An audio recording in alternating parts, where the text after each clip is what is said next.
a ver cómo es que las enzimas actúan sobre el sustrato, qué hace que se altere la actividad enzimática. Como ustedes ya me lo hicieron recordar la clase pasada, la temperatura es un factor, ¿no? El pH era otro factor. También pueden existir inhibidores, también pueden existir activadores. También es importante la concentración de la enzima con respecto a la concentración del sustrato. De esas características o de esos factores es que vamos a hablar el día de hoy. Pero para ello, como lo hemos visto la clase pasada, las enzimas son catalizadores. Las enzimas hacen reacciones bioquímicas porque lo hacen en seres vivos, pero un catalizador químico lo hace en un tubo de ensayo. Hemos visto que existen diferencias entre lo que ocurre en un catalizador químico y un catalizador biológico. Sin embargo, las reacciones son las mismas. Es por eso que siempre hay que recordar para hacer bioquímica conceptos básicos de química. Y creo que es por eso que ustedes llevan primero química. ¿Han llevado química, no es cierto? Ya. Entonces, con esa base ya ustedes pueden entender mejor la bioquímica. Vamos a hacer el estudio de la actividad enzimática. La actividad enzimática en sí estudia, como hemos dicho, las enzimas son catalizadores que aceleran la reacción enzimática. Entonces lo que aceleran es la velocidad en que ocurran las reacciones. Entonces la acción enzimática va a ser estudiada por la velocidad de estas reacciones catalizadas enzimáticamente. Los principios generales de las reacciones bioquímicas catalizadas por enzimas son las mismas que se aplican para las reacciones químicas. Por ello les decía la importancia de que ustedes hayan pasado previamente por la química. Seguimos. Vamos a recordar un poquito. Entonces, la velocidad, la definición de velocidad de reacción puede ser medida de dos formas. Si yo le pongo a la enzima su sustrato adecuado y las condiciones adecuadas para que ella actúe, por ejemplo, ¿qué enzima? A ver, díganme. Díganme su sustrato y díganme su producto. A ver. Amilasa, ¿sí? Sustrato, almidón, producto. ¿Cuáles son los productos? Primero entonces pienso, ¿cómo es el sustrato? El almidón es el sustrato. ¿Cómo es el almidón? Es un polisacárido. ¿Qué estructura interna tiene ese polisacárido? Tiene dos partes, la amilosa y la amilopectina. Sin embargo, solamente la amilasa va a romper enlaces alfa 1,4. Y si yo digo que el almidón tiene amilosa lineal y amilopectina ramificada, entonces la amilopectina va a tener enlaces no solamente 1,4, sino también va a tener 1,6. Entonces yo debo pensar que si la amilasa rompe solamente enlaces alfa 1,4, entonces no me va a poder romper el 1,6. Eso indica que van a quedar unidades de los carbohidratos con enlace 1,6.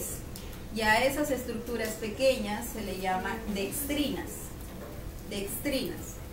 Mientras que las unidades pequeñas lineales donde ha podido actuar la amilasa van a ser maltosas, isomaltosas, maltotriosas, ¿no?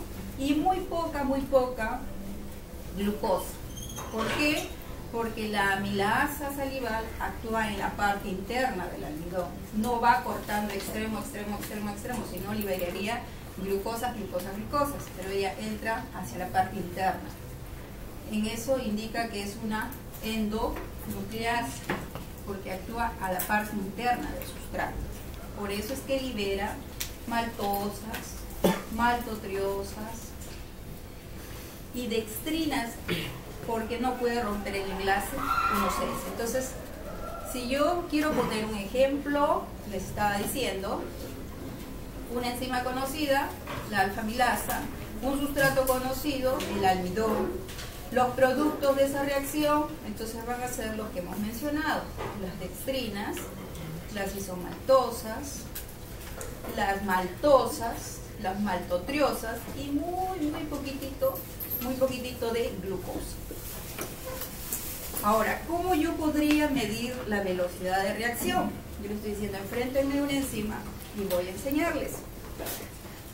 Si yo enfrento a la amilasa frente a su sustrato, que es el almidón, y le doy un tiempo para que ella actúe, entonces yo voy a ver que va a empezar a desaparecer el almidón, que es el sustrato, en una unidad de tiempo.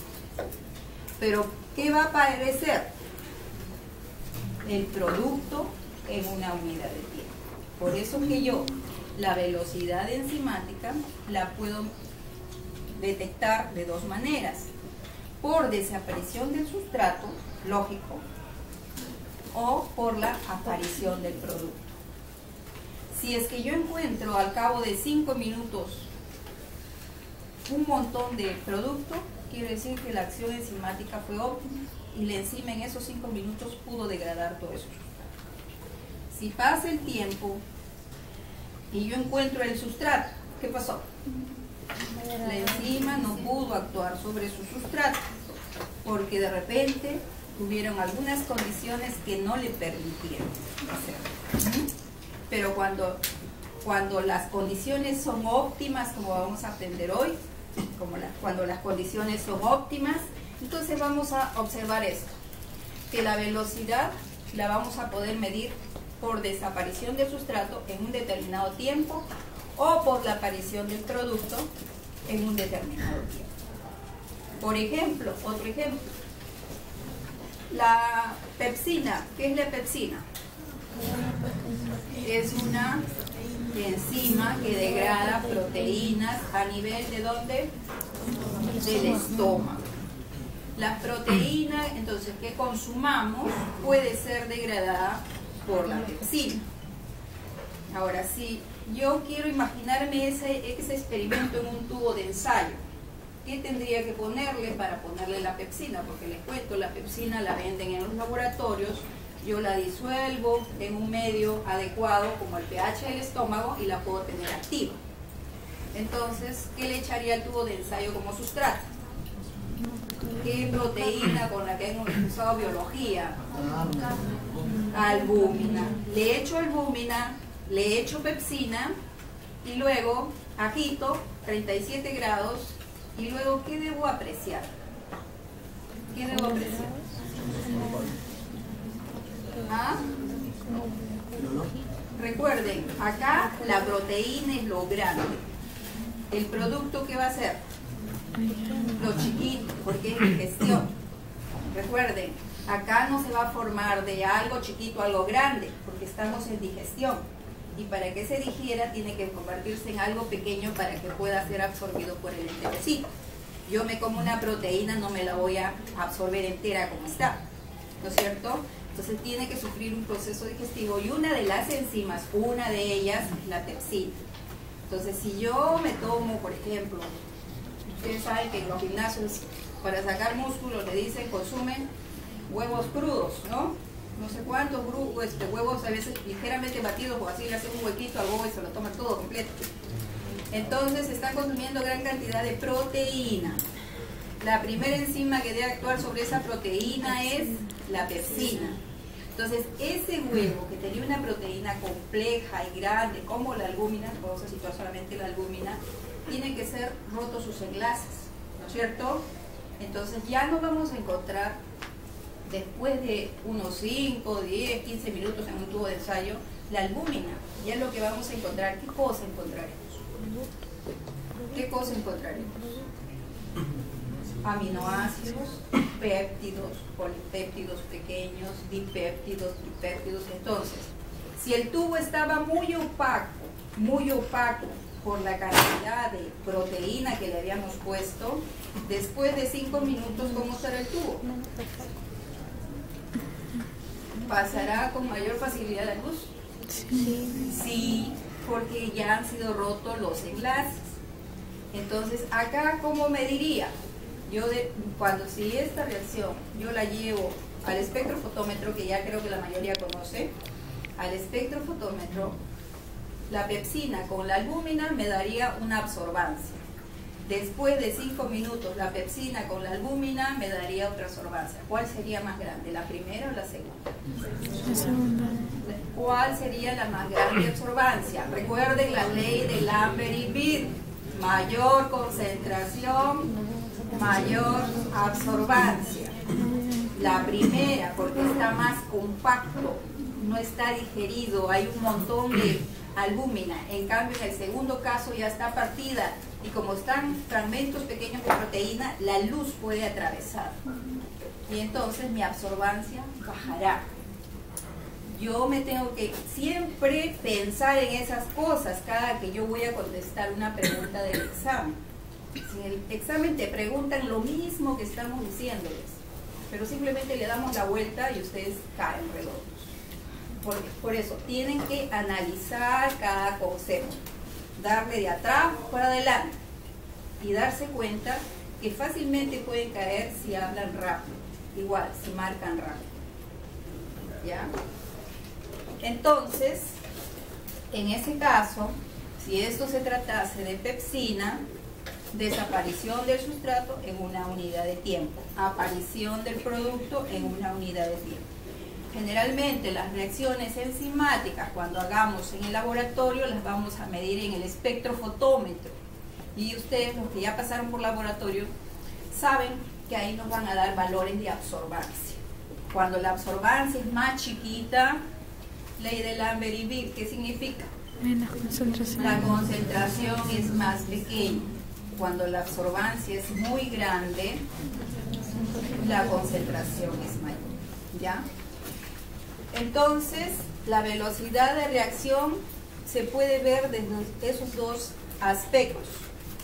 La velocidad va a darse en el tiempo, en un determinado tiempo.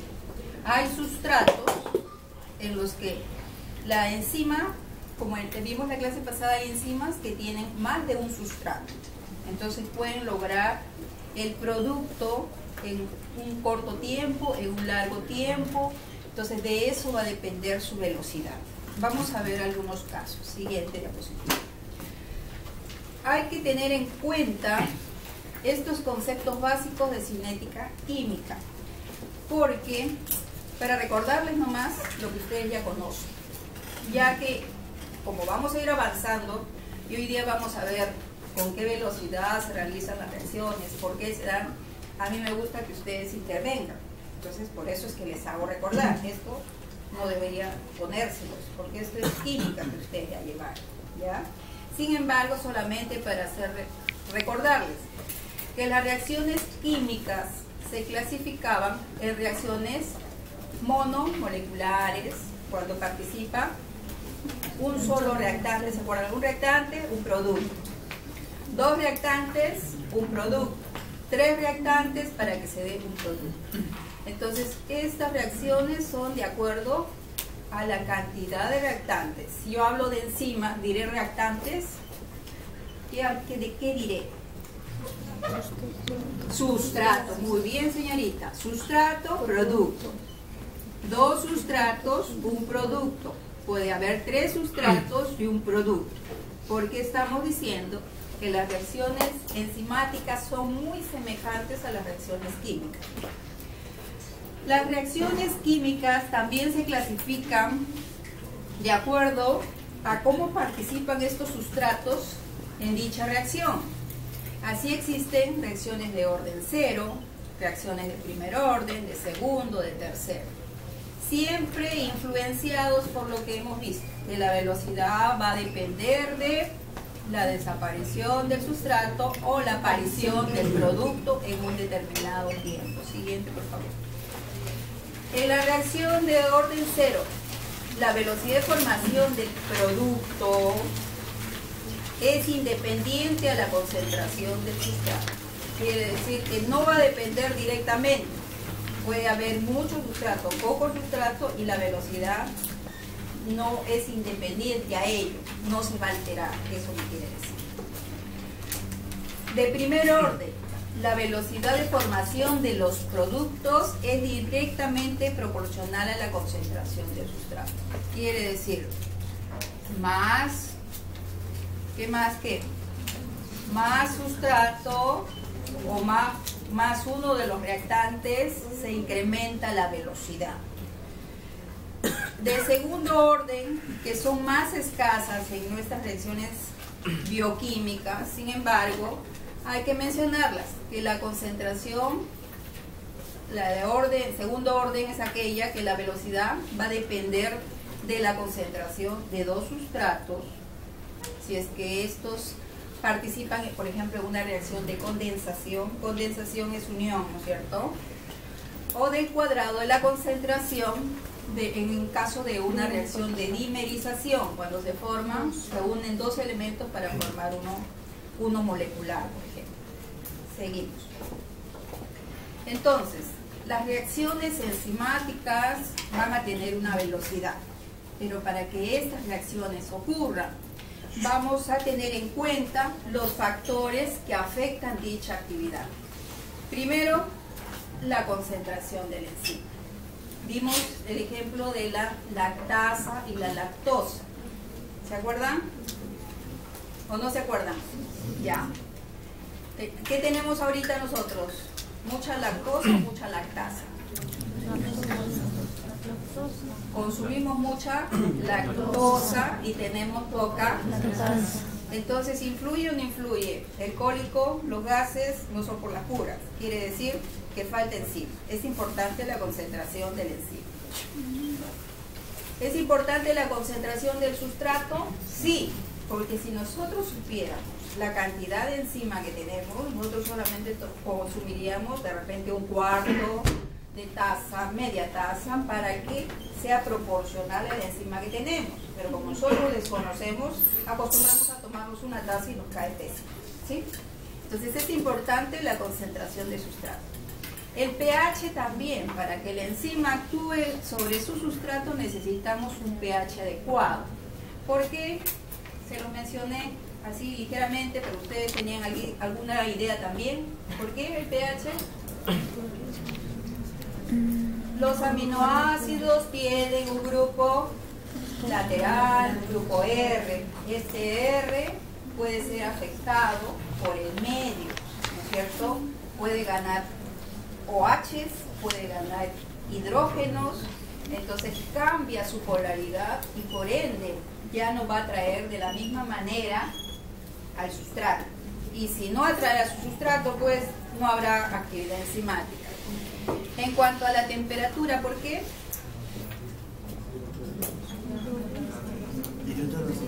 Porque es una proteína en primer lugar. No puede, claro, no podemos llevarlo a altas temperaturas porque sufre el efecto de desnaturalización. Sí. Si la ponemos a 4 grados, temperatura refrigerador, ¿actuará? No. Si lo hace, lo hará muy lentamente. ¿Por qué?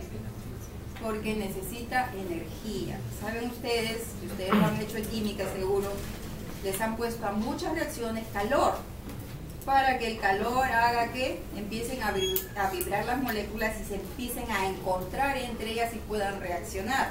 Entonces, si yo le bajo la temperatura, las moléculas estarán más quietitas y por ende no habrá reacción enzimática, o si la hay es mínima. Entonces la temperatura me va a afectar. La presencia de inhibidores, de hecho, que la presencia de inhibidores me va a bloquear la actividad enzimática, pero también si es que le pongo un activador, me va a agilizar la actividad enzimática. Sin embargo, estos son considerados los principales factores que afectan la actividad enzimática. Siguiente. El factor que afecta la velocidad enzimática, concentración del enzima. Lo que se hace es, para que tengan idea, se pone diferentes concentraciones de enzima, como que ustedes han puesto, los que han entrado a práctica ya saben,